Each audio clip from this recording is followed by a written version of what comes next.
Ya vimos entonces que estas epístolas fueron escritas a creyentes recién convertidos.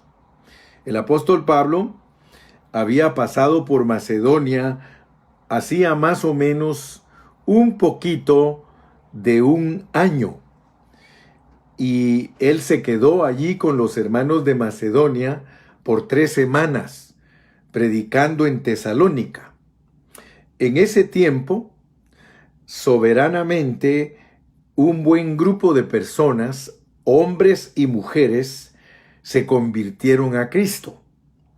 A pesar que la labor de su predicación fue muy corta, así nació la iglesia de Tesalónica, la cual fue un testimonio muy animante para toda la región. Varios meses después, el apóstol Pablo decide escribir la primera epístola a los tesalonicenses, no solo con la meta de animarles, sino también para fortalecerlos.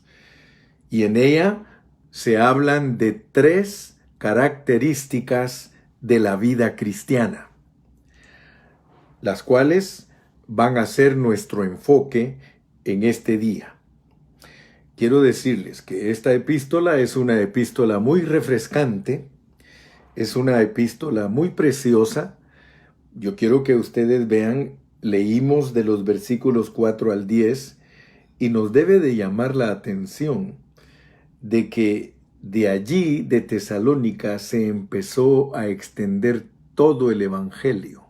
O sea que dice el versículo 8, porque partiendo de vosotros ha sido divulgada la palabra del Señor, no solo en Macedonia y Acaya, sino que también en todo lugar vuestra fe en Dios se ha extendido, de modo que nosotros no tenemos necesidad de hablar nada. O sea que yo quiero que ustedes vean que por una razón muy especial, el apóstol escribe a los tesalonicenses, y esa epístola tiene validez para ver lo que pasó cuando se inició la iglesia, pero también tiene validez para nosotros porque es una epístola que nos debe inspirar a predicar el evangelio para que el reino de Dios se engrandezca y crezca.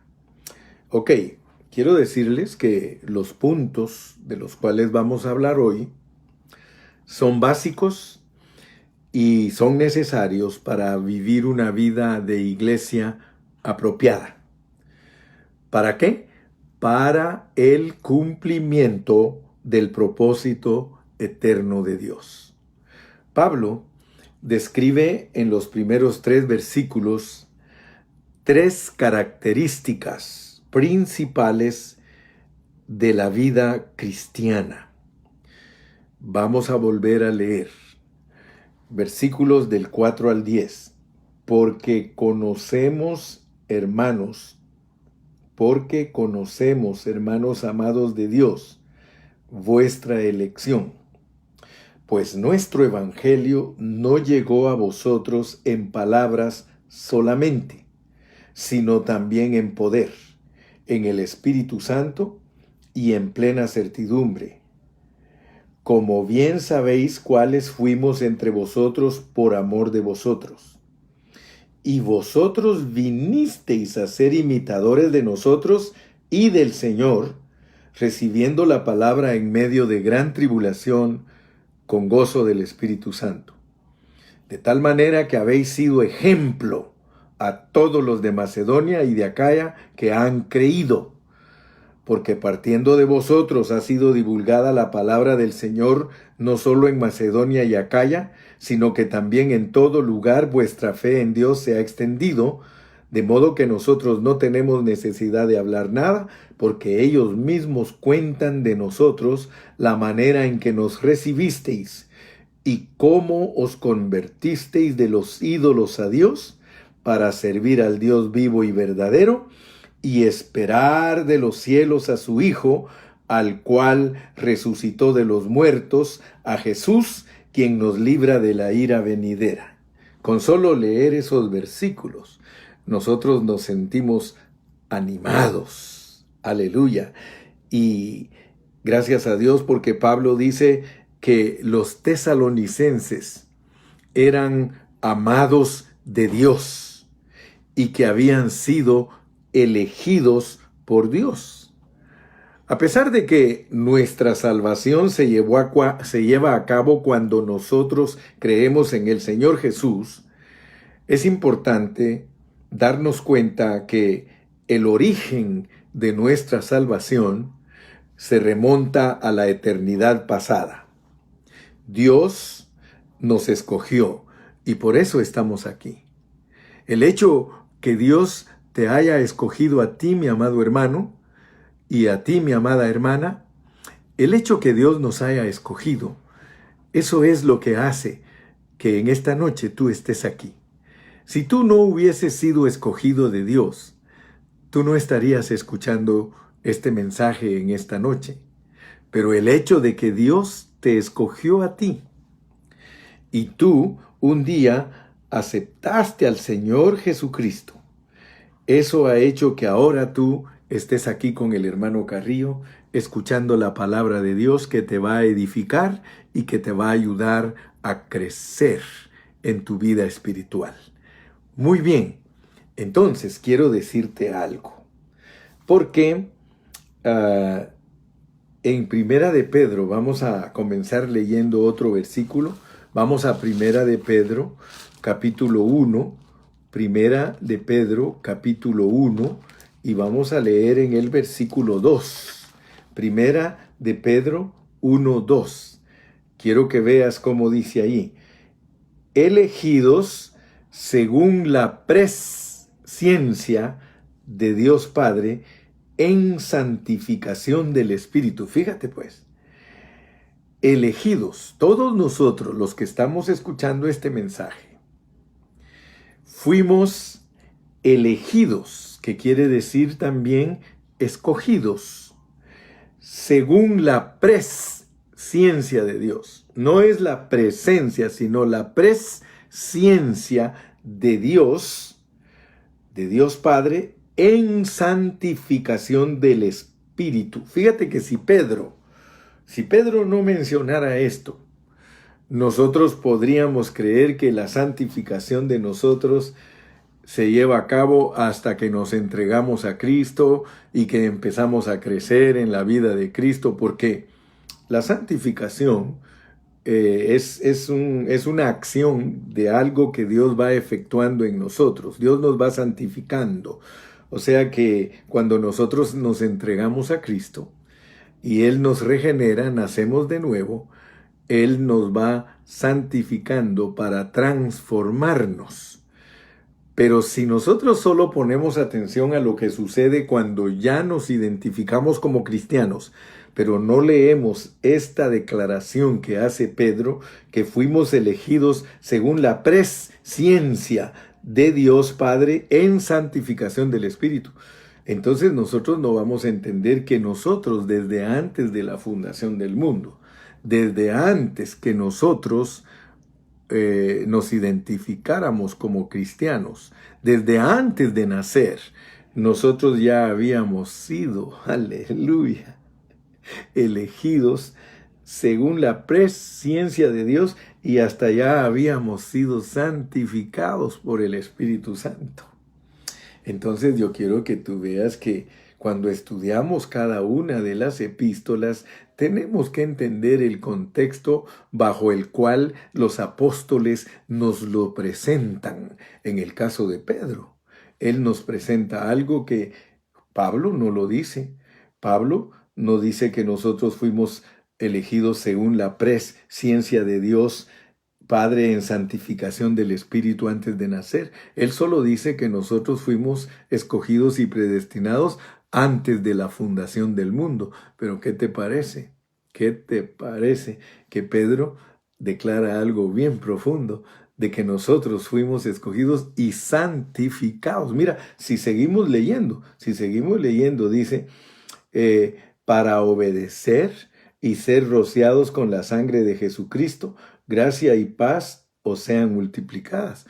O sea que Pedro en este versículo pequeñito de Primera de Pedro 1:2, ahí nos habla de nuestro escoger y nuestro predestinar desde antes de la fundación del mundo. Pero ¿qué te parece que ya venías santificado? Aleluya.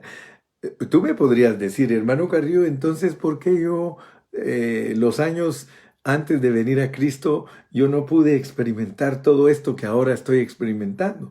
Porque Dios tiene el tiempo definido para llamarnos a cada uno. Por ejemplo, puede ser que a ti te llamó cuando tenías 30 años, 32, 35, pero hay otros hermanos que los llama cuando tienen 5 años. Por ejemplo, a mí me llamó cuando yo tenía 5 años. Desde que yo tenía 5 años, yo sentí el deseo en mi corazón de recibir a Cristo y de estudiar la palabra y entregarme a Él. Otros lo van a sentir hasta que tienen 65 años.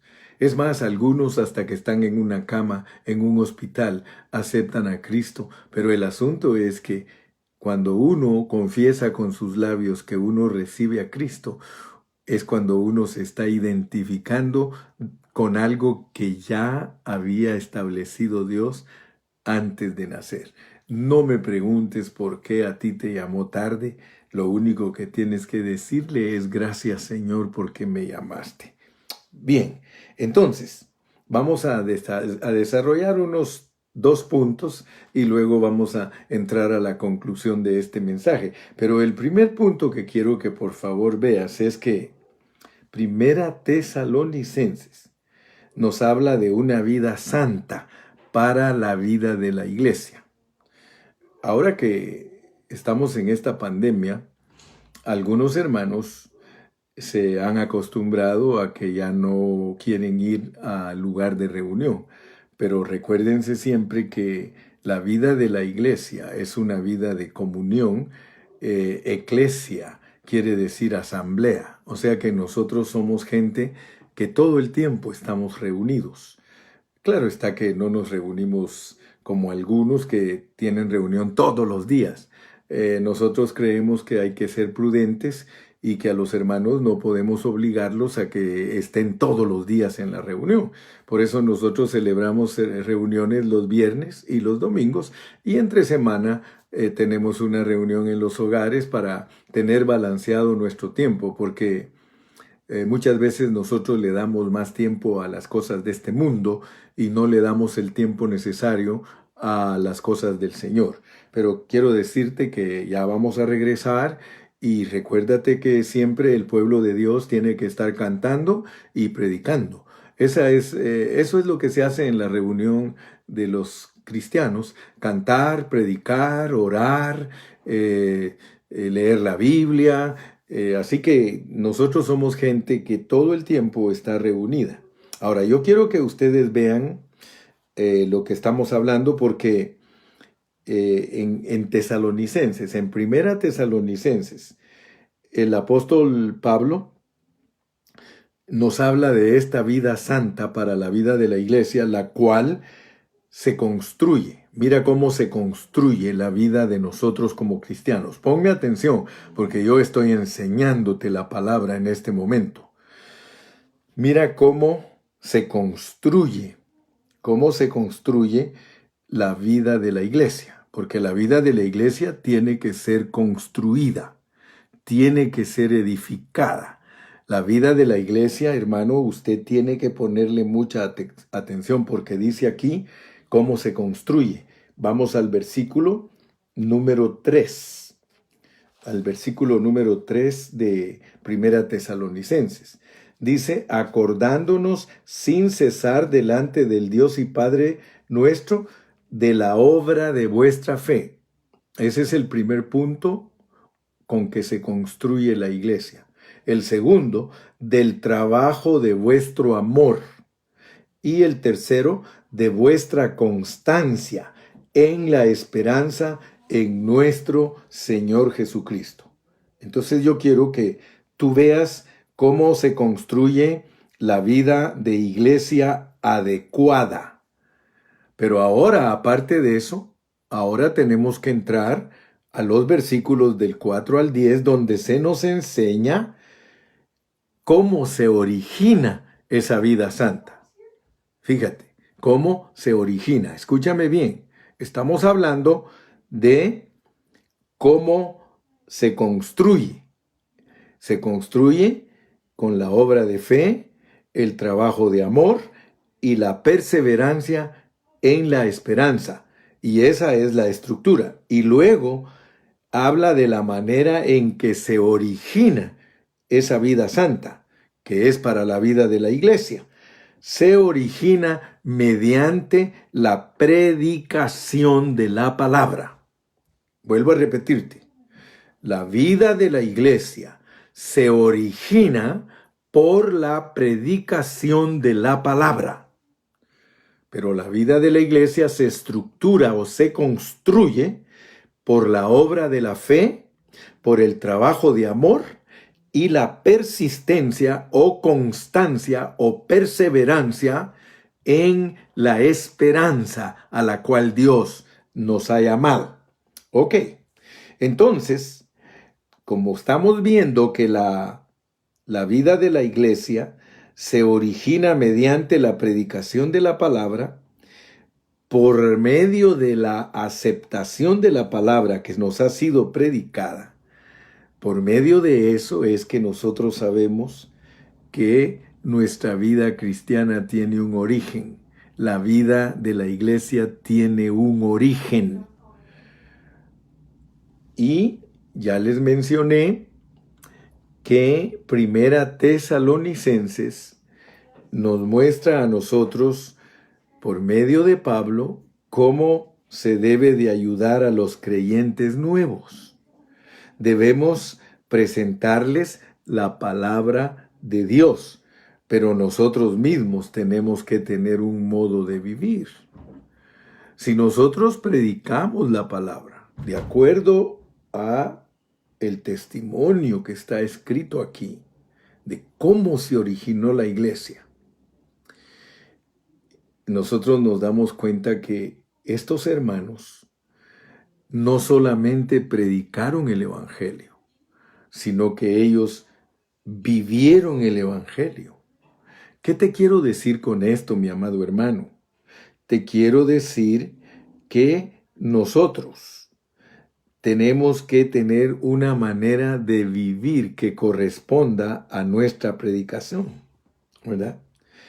Si nosotros, como estos hermanos que están aquí de Tesalónica, recibieron la palabra, pero ellos no se quedaron con la palabra.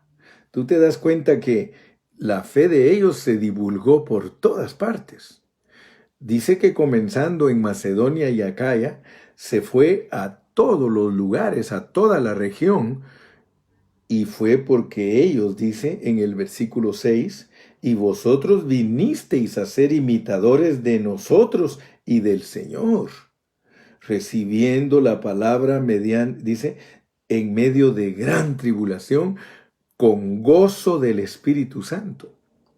De tal manera que habéis sido ejemplo a todos los de Macedonia y de Acaya que han creído. Y quiero que veas, por favor, aquí dice que ellos, siendo nuevos, ellos recibieron la palabra en medio de tribulación, en medio de sufrimiento. Hermano, tú y yo tenemos una grande bendición. Ciertamente algunos nos atacan, ciertamente algunos se oponen, pero nosotros no hemos llegado al extremo de que se opongan y nos metan a las cárceles, o que se opongan y que traten de capturarnos para impedirnos que prediquemos el Evangelio. Sin embargo, estos hermanos, aunque eran nuevos, no tenían ni siquiera un año de haberse convertido y ya estaban experimentando persecuciones. Pero ellos vivían una vida que era de acuerdo al mensaje que predicaban. Entonces, ahora podemos ver el origen de esta vida santa. El origen de esta vida santa, hermano. Y estos dos versículos nos dan la pauta del origen de una vida santa. Leámoslos de nuevo. Versículo 9 y 10. Dice, porque ellos mismos cuentan de nosotros la manera en que nos recibisteis y cómo os convertisteis de los ídolos a Dios para servir al Dios vivo y verdadero y esperar de los cielos a su Hijo, al cual resucitó de los muertos, a Jesús, quien nos libra de la ira venidera. Fíjate, mi hermano, que en estos versículos encontramos las características que son el contenido mismo de una vida santa para la iglesia. Y esas características, la primera es volverse de los ídolos a Dios. La segunda, servir al Dios vivo y verdadero. Y la tercera, esperar, fíjate, esperar de los cielos a nuestro Salvador Jesucristo. Recuérdate, no te olvides, estas son las tres características de una vida santa para la vida de la iglesia en el contexto de Primera Tesalonicenses. Ahora, con el último mensaje, te vuelvo a repetir, vimos que la vida cristiana está estructurada.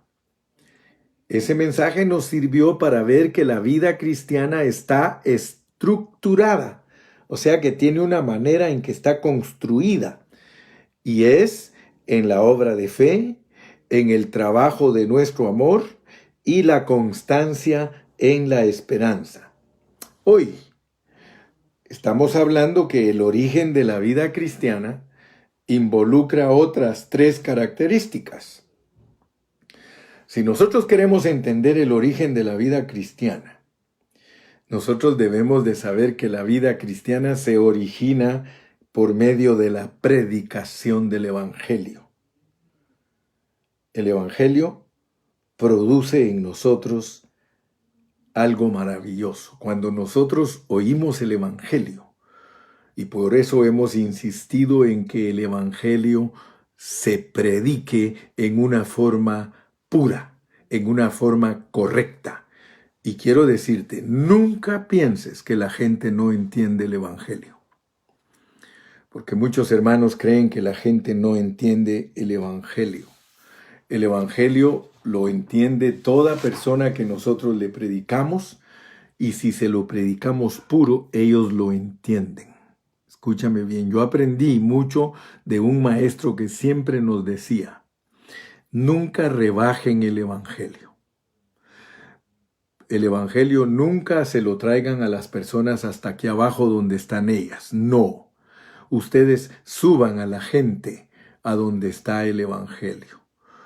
Una persona con solo que sepa leer y escribir, y nosotros le predicamos el Evangelio completo, el Evangelio puro, esa persona va a entender el Evangelio puro y completo. Cuando uno va a la escuela, cuando uno es pequeño, uno no sabe leer ni escribir, pero en el primer año de escuela le enseñan a leer y a escribir. Y después que uno aprende a leer y a escribir, a uno le empiezan a enseñar las materias. O sea que ya en los grados que siguen, ya le empiezan a enseñar no solamente a contar, sino a sumar, a multiplicar, a dividir, a conjugar verbos, etcétera, etcétera. Y se va desarrollando la persona, sale de la primaria, puede entrar a la secundaria y después de la secundaria puede adquirir una carrera y luego ir a la universidad, y en la universidad puede obtener un máster, puede obtener un doctorado, etcétera, etcétera. Entonces, si nosotros no le enseñamos bien a los hermanos, jamás ellos se van a desarrollar, jamás ellos van a crecer. Así que nosotros tenemos que ver cómo usó Dios a la iglesia de Tesalónica para que de ella saliera el Evangelio para muchas partes. Leamos el versículo 5. Dice, pues nuestro Evangelio no llegó a vosotros en palabras solamente, sino también en poder, en el Espíritu Santo y en plena certidumbre, como bien sabéis cuáles fuimos entre vosotros por amor de vosotros. Vean pues que ellos hablan de que la palabra no llegó solamente, o sea, dice, nuestro evangelio no llegó solamente hablado. Nosotros no hemos sido llamados solamente para hablar el evangelio sin ningún poder. Nosotros hemos sido llenos del poder de Dios sobre nosotros para hablar un evangelio de poder y con certidumbre. O sea que nosotros debemos de saber lo que estamos hablando y con amor hacia las personas. Que lo que nosotros les enseñemos, nosotros estemos conscientes que tenemos amor por esa persona para sacarla del anonimato. Entonces yo quiero que ustedes vean que en Tesalónica, ellos no solamente hablaban, sino que ellos eran modelos. Eran modelos, miren el versículo 6. Y vosotros vinisteis a ser imitadores de nosotros. Hermano, aquí se está hablando de predicarle a gente nueva. Cada vez que tú le presentes el evangelio a una persona nueva, tú tienes que vivir la vida de Cristo y vivir la vida de los apóstoles. Y vosotros vinisteis a ser imitadores de nosotros y del Señor, recibiendo la palabra en medio de gran tribulación, con gozo del Espíritu Santo. ¿Saben ustedes que lo que impresionaba a los alrededores de Tesalónica era la forma en que ellos recibieron el Evangelio? Ellos recibieron el Evangelio, pero de una manera tan tremenda, hermano. Por eso yo digo gracias, Señor, porque tu iglesia debe de tener ese mismo sentir cuando recibe la palabra, ¿verdad? Los apóstoles eran uno con Jesús y eran uno entre ellos mismos, eran uno. La vida de ellos fue el cimiento sólido para que la iglesia en Tesalónica se estableciera. Y eso es un desafío para nosotros, porque ahora nosotros que estamos aquí en Ontario, nosotros tenemos que también tener esa bendición de presentar el evangelio en una forma apasionada. Y tú en tu localidad, allá donde estás tú, en México, en Centroamérica, en Sudamérica, tú tienes que también ser una persona que recibe la palabra con gozo y la transmite con gozo, pero no vayas a descuidar tu manera de vivir. Porque lo que nosotros hablamos debe de ir acompañado de una manera adecuada de vivir. Eso es lo que impactó la región. La gente se quedaba asustada al ver a estos hermanos. Más adelante yo les voy a hablar, ¿verdad? Un poquito más de todo esto, cómo esas ciudades llegaron a tener temor de Dios tan grande debido a la manera en que estos hermanos recibieron la palabra. No es cosa pequeña, hermano, que todos los convertidos en Tesalónica vinieron a ser modelos en toda la región, hermano. Eso no es cosa pequeña. Que cuando tú predicas el evangelio, hermano, que la gente esté conmovida, hermano. Quiero decirte que una vez leí yo una historia del predicador Savonarola. Cuando tú quieras, busca ahí en el internet quién era Savonarola. Y Savonarola, cuando él predicaba la palabra, la gente era tocada profundamente. Dice que él llegaba a pueblos pequeños y en esos pueblitos él predicaba la palabra de Dios, y cuando la gente recibía la palabra que Savonarola predicaba, la gente se quedaba hasta muda. Dice que muchos de ellos no se hablaban por una semana entera después de que oían al predicador Savonarola disertar la palabra de Dios, hermano. Nosotros debemos presentar el evangelio de la manera que dice el versículo 5, hermano.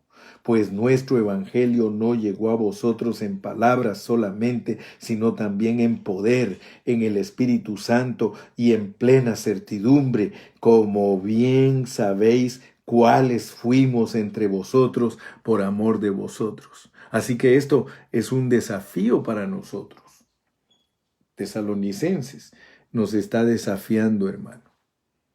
Entonces, démosle gracias al Señor porque podemos ver cómo se inició Tesalónica. Muy bien, entonces ya pudimos ver entonces que la iglesia se origina por medio de la predicación del Evangelio. En ninguna parte va a haber iglesia si no se predica el Evangelio. De la única manera que se levanta iglesia es cuando se predica el Evangelio. Yo me recuerdo, yo llegué a Moquel. Hace 30 años yo llegué a Moquel. Y me recuerdo bien, con Agustín salíamos a hablar la palabra, porque Moquel es el ejido donde vive el hermano Agustín. Y cuando el hermano Agustín se fue de los Estados Unidos para Moquel, allí en Moquel no había congregación, no había asamblea.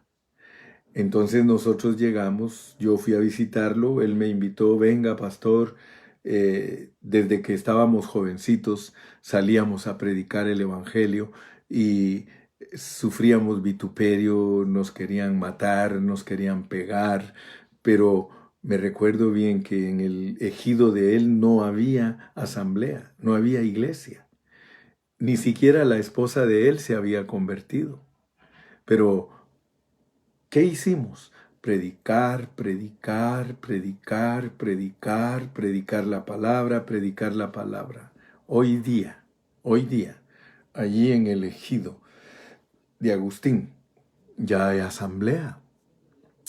Jorgito es uno de los ancianos que Dios usa predicando la palabra de Dios, y ya el ejido donde vive Agustín ya tiene iglesia local.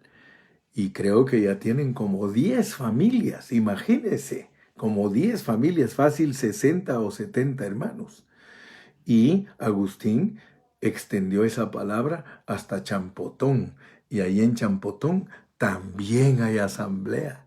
Y luego lo llevó para allá, para Pomuch, y de Pomuch lo han llevado a Pich, y a cuántas partes Dios los ha enviado solo por medio de la predicación del Evangelio. Cuando nosotros hablamos, se origina la iglesia. El hablar es el origen de la iglesia, el hablar la palabra. Entonces, gracias al Señor, ¿verdad? Porque podemos ver estas cosas. Entonces, entremos al segundo punto, porque vamos a ver esas 3 características que están aquí. Les dije que aparte de las 3 características que hay para saber que somos cristianos, que tenemos un escoger y predestinar desde antes de la fundación del mundo, y que debido a que se usan esas 3 características, hay un resultado, se manifiestan los cristianos por medio de nuestro trabajo de fe, por nuestro trabajo de amor y por nuestra constancia en la esperanza. Ahora agreguémosle otras 3 características más, porque aquí tenemos que ver que hay 3 características para que nuestra vida cristiana se desarrolle. Y podemos nosotros leer aquí, ¿verdad? En el versículo 9 y 10 vamos a tomar las 3 características, porque ellos mismos cuentan de nosotros, la manera en que nos recibisteis y cómo os convertisteis de los ídolos a Dios para servir al Dios vivo y verdadero y esperar de los cielos a su Hijo, al cual resucitó de los muertos, a Jesús, quien nos libra de la ira venidera. Ok, la vida cristiana es una vida que tiene 3 características. La primer característica es convertirnos de los ídolos a Dios. Fíjese porque no existe nadie en el linaje humano que no adore algo. Todos adoran alguna cosa. Algunos adoran la educación, otros adoran la fama y el buen nombre, otros adoran tener una buena posición. Así que, como nosotros estamos viendo, hay una gran cantidad de ídolos que nosotros podemos adorar. Sin embargo, únicamente debemos adorar a Dios. Por eso, cualquier cosa que nosotros adoremos aparte de Dios, sea una persona, un asunto o una cosa, cualquier cosa que no sea Dios, se convierte en un ídolo. Y quiero decirte que hay ídolos visibles y hay ídolos invisibles. Porque nosotros a veces criticamos a los que adoran ídolos visibles, pero no nos damos cuenta que muchas veces muchos de nosotros tenemos ídolos invisibles. Como por ejemplo, en los países que adoran animales y todas esas cosas y también ídolos, uno los mira. Uno mira cómo la gente tiene estatuas, tiene ídolos. Pero, sin embargo, hay gente que dice que no tiene ídolos. Y tiene ídolos. Aquí en los Estados Unidos, muchas personas tienen ídolos. Hay personas que les gusta mucho el baile y eso se les vuelve a ellos ídolo. De verdad, mire, aquí en Estados Unidos hay personas que adoran el baile. Y no solo cierta clase de baile, sino de muchas clases de baile. Hay personas que adoran el deporte. Ellos siempre están en el deporte y aficionados al deporte y de verdad, de verdad, de verdad, hermano. Muchos de ellos son cristianos que cuando juega su equipo favorito no van a la reunión de la iglesia. Eso es tener ídolos, hermano. Hay muchos hermanos que los jugadores de fútbol son sus ídolos. Sí, muchos argentinos, su ídolo favorito, Messi. Muchos argentinos, no, Maradona era mejor que Messi. Otros en Brasil, su ídolo favorito, Pelé. Pues quiero decirte que todo lo que son los deportes y el entretenimiento se puede volver para nosotros un ídolo. Y se supone que nosotros, la primer característica de los cristianos es no tener ídolos. Aquí lo estás leyendo, dice, porque ellos mismos cuentan de nosotros la manera en que nos recibisteis y cómo os convertisteis de los ídolos a Dios. El día domingo, hermano, el día domingo es el día que nosotros no trabajamos y que aquí en Estados Unidos nos dan el día domingo porque se supone que el día domingo es el que nosotros usamos para alabar y glorificar el nombre de Dios. Y te estoy hablando de que el día domingo, el día entero tiene que ser para Dios, hermano. Quiero decirte, todo el día es para Dios. Pero ¿qué hacen muchos el domingo? Lo usan para sus ídolos. Algunos creen que solo debemos convertirnos del pecado a Dios. Pero es más que eso, mis amados hermanos. Nosotros tenemos que convertirnos de los ídolos a Dios. No debemos idolatrar nada aparte de Dios. Quiero decirte, es más fácil volverte del pecado a Dios, pero Dios quiere que te vuelvas de los ídolos a Él. A principios del siglo XX sucedieron cosas bien bonitas en Inglaterra. A principios del siglo XX. Si tú lees la historia de Inglaterra de los principios, los primeros años del siglo XX, 1901, si tú lee la historia, yo te invito, busca en el internet, en el diccionario, en la Wikipedia, en la enciclopedia, ahí vas a leer la historia de lo que pasó en Gales, Al principio del siglo XX hubo un impacto tremendo. Dios levantó a un hermano, me recuerdo el apellido, Vernon. Dios levantó a un hermano que predicó la palabra de Dios en ese tiempo en Inglaterra y hubo un arrepentimiento genuino de los ingleses. Ellos les quitaron los nombres a las iglesias, ellos empezaron a llamar los hermanos nada más y ellos se volvieron, pero en una forma tremenda se volvieron a Dios, que si tú lees la historia, dice que todos los estadios los días domingos estaban vacíos, porque todos los hermanos dejaron la idolatría de los deportes y se volvieron totalmente a Dios.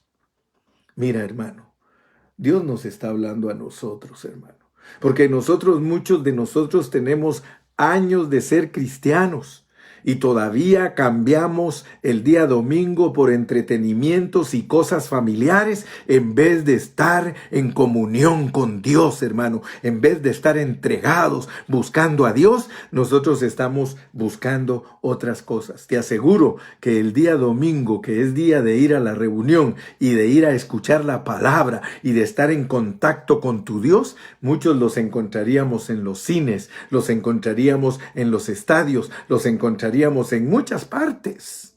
Entonces nosotros tenemos que entender que esta palabra no ha pasado de moda. Esta palabra sigue vigente. Tesalonicenses sigue vigente. Tú y yo somos ahora los tesalonicenses y tú y yo somos los que tenemos que impactar con nuestra predicación, pero respaldada por nuestra vida. No una palabra, hermano. Hace poco yo hablaba con un hermano y él me decía, pastor, yo estoy fracasado en mi hogar, yo tengo esto aquí y esto allá. Y yo mismo le dije, la culpa la tienes tú, porque tú eres el mayordomo del hogar y tú tienes la culpa, tú eres el que has dañado a tu esposa. Ahora arrepiéntete y gánatela de nuevo. Porque muchas veces nosotros tenemos problemas en nuestro matrimonio, pero somos nosotros los que hemos creado esos problemas y no queremos arrepentirnos para cambiar de rumbo nuestra situación. Nosotros tenemos que estar, hermano, prestos para la palabra. Esta palabra de hoy es, hermano, que nosotros tenemos que impactar a nuestros vecinos, debemos de impactar a nuestro patrón, debemos de impactar a nuestra esposa, debemos impactar a nuestros hijos, cómo la gente se va a convertir, cómo nuestro hogar se va a convertir si nosotros no impactamos porque no vivimos lo que hablamos. Aleluya. Bueno, entro a la conclusión. Este es el último punto, porque quiero hablar de las últimas dos características. Recuérdate que hoy solo cubrimos 3 características. La primera es convertirnos de los ídolos a Dios, para servir al Dios vivo, y verdadero. Hermano, servir al Dios vivo y verdadero y esperar de los cielos a su Hijo. Esas son las 2 otras características.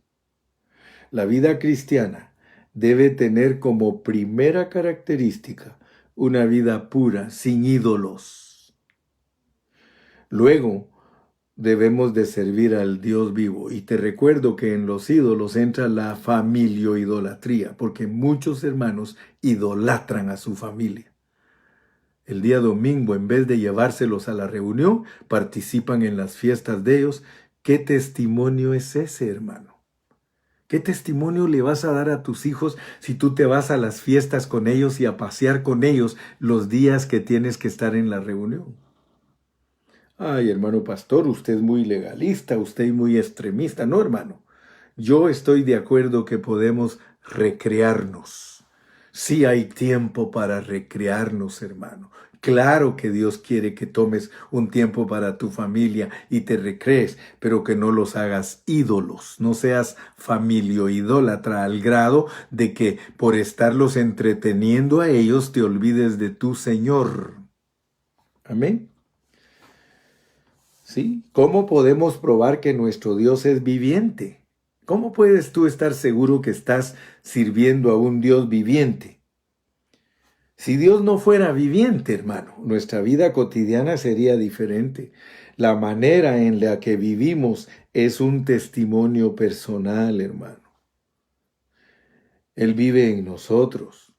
Él nos controla, hermano. Él nos dirige. Él nos disciplina. Él no pasa nada por alto, hermano. Él nos corrige. Él nos regula en muchas cosas, hermano. Así que recuérdate que le estás sirviendo a un Dios viviente, al Dios verdadero. No te engañes. Tú estás sirviendo al Dios verdadero. No es un mito tu Dios. No le des lugar al diablo de que menosprecies a Dios. Porque el diablo lo que quiere es que menosprecies a Dios. No menosprecies. Tú tienes dentro de ti un Dios vivo, es un Dios que habla. Esa es la diferencia de un ídolo. Un ídolo es mudo, nunca te va a redarguir. Tus hijos nunca te van a redarguir que vayan a la iglesia. Al contrario, ellos contentos si ellos son unos carnales. Tus hijos actúan en una forma natural. Ayer a muchos les hicieron broma porque era April Fool. En los países latinos le llaman el Día de los Inocentes. Y me estaba contando mi hija, Aura, que ella es maestra en la escuela, y dice que ella entró en la clase virtual con sus alumnos, y ahí estaban todos sus alumnos, sus niños de cuarto año de primaria. Y ella les dijo, bueno niños, hoy no vamos a hacer nada. ¿Qué les parece? Que hoy nada de tareas, ni escuela, ni nada. Vamos a jugar. Y dice que se les quedó viendo y a todos y todos bien contentos. Y algunos como así, como diciendo, what's going on? What's going on? ¿Qué está pasando? Y al ratito les dice ella, por inocentes, April Fool.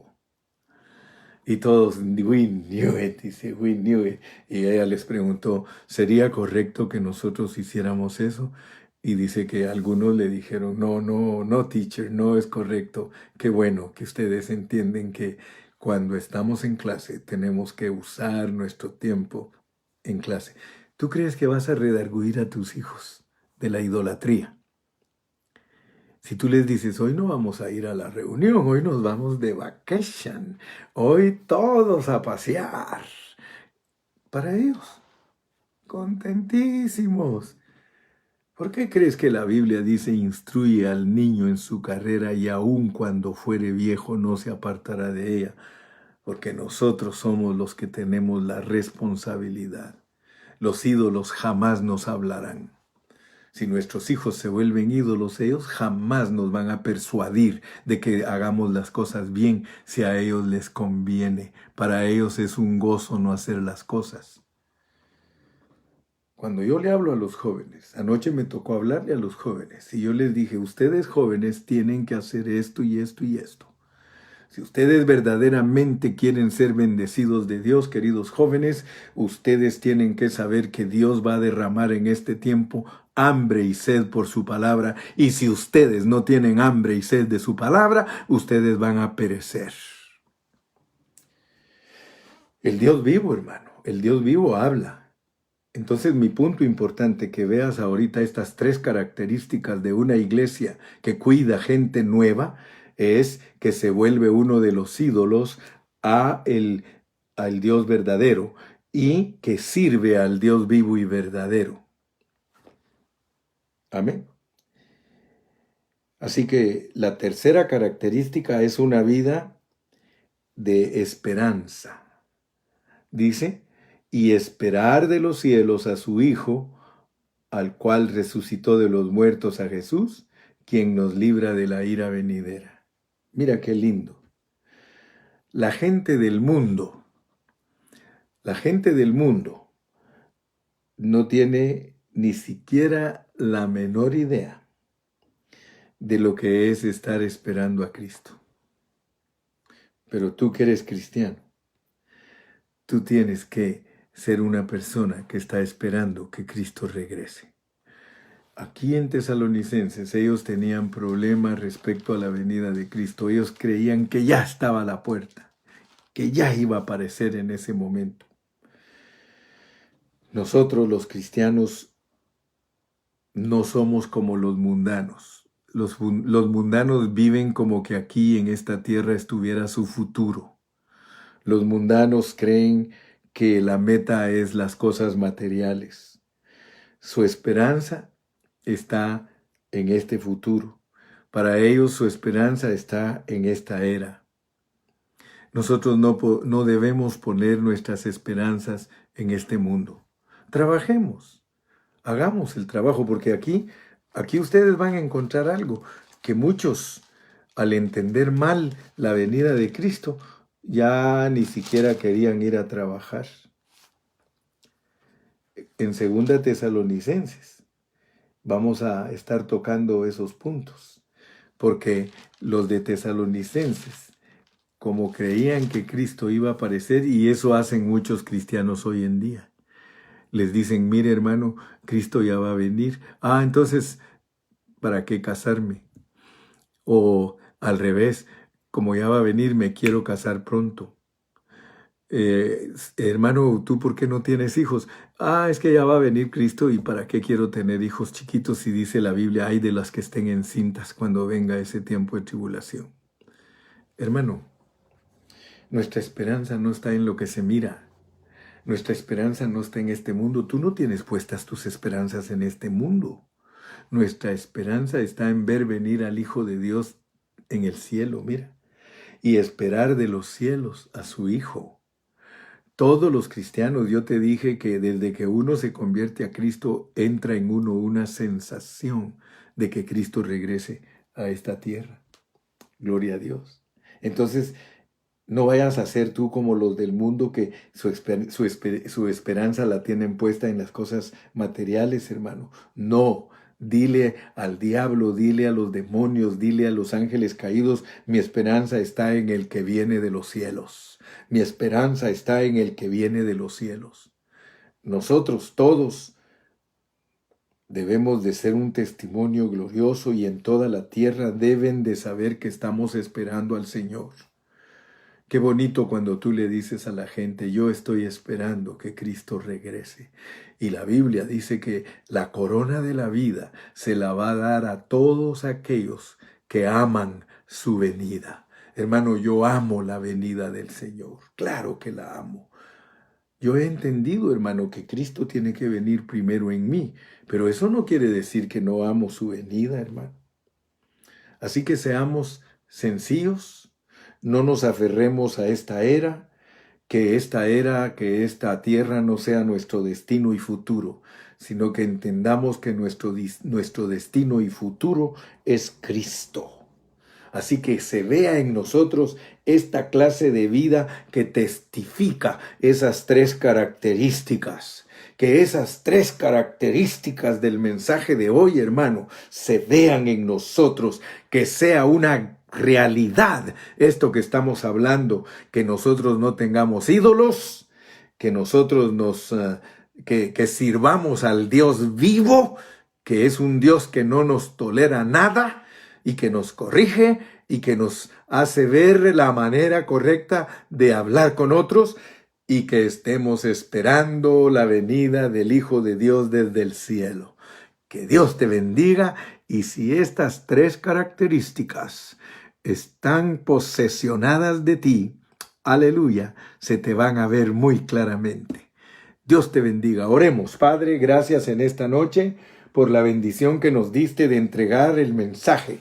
Un mensaje glorioso que tiene que ver con las características de una vida santa para vivir una vida correcta de la iglesia. Gracias, Señor, que esas 3 características se hagan carne en nosotros. Confiésalo conmigo, no tengo ídolos, no tengo ídolos, no tengo ídolos. Sirvo a un Dios vivo y verdadero y estoy esperando que Cristo regrese desde los cielos. ¡Aleluya! Despídete, despídete. Gracias, gracias, gracias. Ven, Señor Jesús. Ven, Señor Jesús. El Espíritu y la esposa dicen, ven, Señor Jesús. Ven, Señor Jesús. Aleluya. Gloria a Dios. Hasta pronto.